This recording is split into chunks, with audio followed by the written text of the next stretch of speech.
Face नहीं आ रहा, face दिखा देता हूं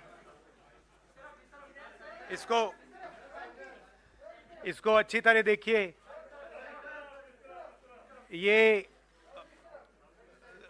दुनिया का एक सबसे जरूरी फाइनेंशियल न्यूज़पेपर है, फाइनेंशियल टाइम्स ऑफ लंदन। इसमें Adani and the mysterious coal price rise, लंबी कहानी है। पहले हमने 20,000 करोड़ रुपए की बात की थी और सवाल पूछा था ये पैसा किसका है, कहां से आया। अब पता लगता है 20,000 करोड़ का फिगर गलत था, उसमें 12,000 करोड़ और ऐड हो गए हैं, तो अब टोटल फिगर 32,000 करोड़ का हो गया है। अदानी जी इंडोनेशिया में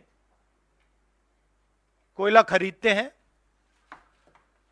और जब तक वो कोयला हिंदुस्तान पहुंचता है उसका रेट बदल जाता है, डबल हो जाता है। ऐसे तकरीबन 12,000 करोड़ रुपए अदानी जी ने हिंदुस्तान की जनता के पॉकेट से निकाला है। कैसे? कोल प्राइस को गलत दिखाकर, ओवर इनवॉइस करके, यहां पे बिजली के दाम को बढ़ाकर। कर्नाटक में कांग्रेस पार्टी ने बिजली की सब्सिडी दी है, मध्य प्रदेश में हम देने जा रहे हैं। अब पता लगता है कि इसका कारण अदानी जी हैं। तो हिंदुस्तान के नागरिकों को यह समझना है कि जो आपका बिजली का बिल बढ़ता जा रहा है, इसमें से 12,000 करोड़ रुपए आपकी जेब में से सीधा अदानी जी ने लिए हैं। और ये दुनिया का एक सबसे जरूरी financial newspaper financial times London कह रहा है। अब इंटरेस्टिंग बात यह है कि यह स्टोरी आती है, मगर हिंदुस्तान की मीडिया एक सवाल नहीं पूछती।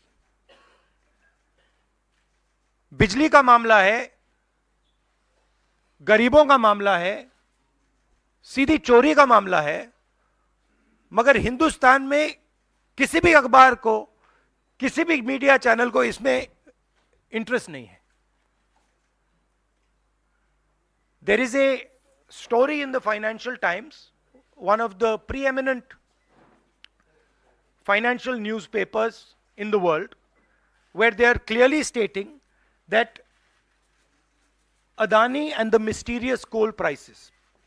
Mr. Adani buys coal in Indonesia, and by the time the coal arrives in India, its price doubles, and he has taken approximately 12,000 crores from the pockets of the poorest people in India. Our electricity prices are going up, बिजली के दाम बढ़ते जा रहे हैं, और अदानी जी over invoicing करते हैं, पैसा गरीबों की जेब से लेते हैं. He takes money from the poorest people. Interesting question to me. The Financial Times has a huge story. This story would bring down any government. This is direct theft by a man who has been protected again and again and again by the Prime Minister of India. And the surprising thing is, not a single Indian newspaper is interested in picking up this story. Not a single media channel is interested in picking up this story. We are giving electricity subsidies in Karnataka and Madhya Pradesh.